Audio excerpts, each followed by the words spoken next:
तो आज मार्केट में ऐसा क्या हुआ कि सब कुछ हरा हरा हो गया? इतनी जबरदस्त तेजी क्यों आई?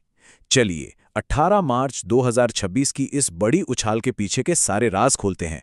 तो सवाल यही है कि आज की जबरदस्त मार्केट रैली के पीछे आखिर था क्या?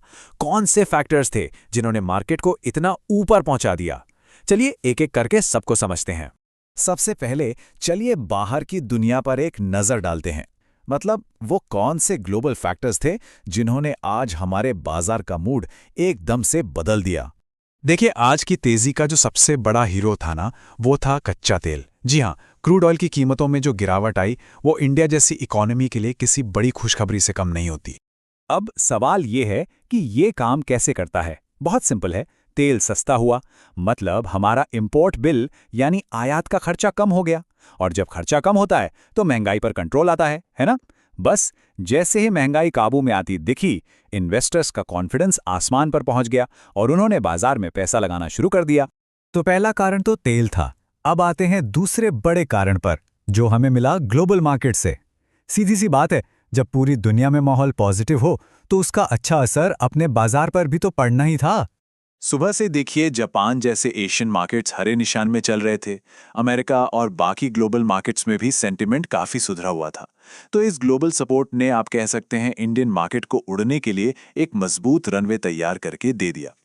तो ये तो हो गई बाहर की बातें। अब जरा घर के अंदर झांकते हैं, मतलब अपने डोमेस्टिक फैक्टर्स को देखते हैं। वो कौन सी चीजें थीं जिन्होंने इस तेजी की आग में घी डालने का काम किया? तीसरा बड़ा कारण था डर का कम होना। जी, बॉन्ड यील्ड्स नीचे आए और इन्वेस्टर्स का जो डर था वो थोड़ा कम हुआ। और जब मार्केट से डर का बादल हटता है तो पैसा लगाने की हिम्मत अपने आप आ जाती है। इसे ऐसे समझिए कि इंटरेस्ट रेट का जो प्रेशर था वो थोड़ा हल्का हुआ। और जैसे ही ये प्रेशर कम हुआ, इन्वेस्टर्स की रिस्क लेने की भूख बढ़ गई। नतीजा क्या हुआ? पैसा वापस इक्विटी मार्केट यानी शेयर बाजार की तरफ बहने लगा। अच्छा, अब आते हैं चौथे कारण पर। इसे हम कहते हैं बाउंस बैक या फिर रिलीफ रैली।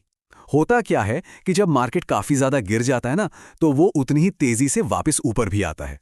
अगर याद हो तो पिछले हफ्ते वॉर और तेल के डर से मार्केट काफी नीचे चला गया था, लेकिन फिर वो एक इंपॉर्टेंट सपोर्ट लेवल पर आकर रुका। और आज बस उसी सपोर्ट लेवल से मार्केट ने एक जोरदार रिकवरी रैली शुरू कर दी।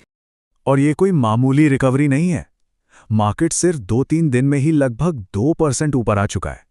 ये सच में एक बहुत मजबूत वापसी मानी जाएगी।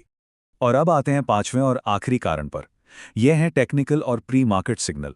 मतलब मार्केट खुलने से पहले ही कुछ ऐसे इशारे मिल रहे थे जो एक अच्छे दिन की तरफ इशारा कर रहे थे। देखिए, सुबह से ही सिग्नल एकदम क्लियर थे। मार्केट ने 21 सपोर्ट लेवल से मजबूती से बाउंस किया।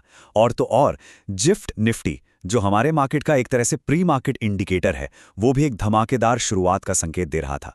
मतलब सारी कड़ियां जुड़ रही थी एक बड़ी तेजी के लिए। तो चलिए इन पांचों पॉइंट्स को फटाफट समेटते हैं और देखते हैं कि आज की कहानी का निचोड़ क्या है। अगर आज की रैली को एक लाइन में समझना हो तो इसका फॉर्मूला बहुत सिंपल है। तेल के दाम नीचे, ग्लोबल मार्केट ऊपर, डर कम और एक तगड़ा बाउंस बैक। इन सब ने मिलकर आज का दिन बना दिया। लेकिन रुकिए, कहानी अभी खत्म नहीं हुई है। आगे के लिए एक बहुत जरूरी चेतावनी भी है, खासकर उन लोगों के लिए जो एक्टिवली मार्केट में ट्रेड करते हैं। देखिए, एक दिन की तेजी देखकर बहुत ज्यादा खुश होने की जरूरत नहीं है। ऐसा मानना कि ये एक लंबे बुल ट्रेंड की शुरुआत है, शायद थोड़ी जल्दबाजी होगी। याद रखिए, वॉर की सिचुएशन की वजह से मार्केट अभी भी बहुत वॉलेटाइल, मतलब अस्थिर है। किसी भी ऊंचे लेवल पर प्रॉफिट बुकिंग आ सकती है और बाजार फिर से नीचे जा सकता है।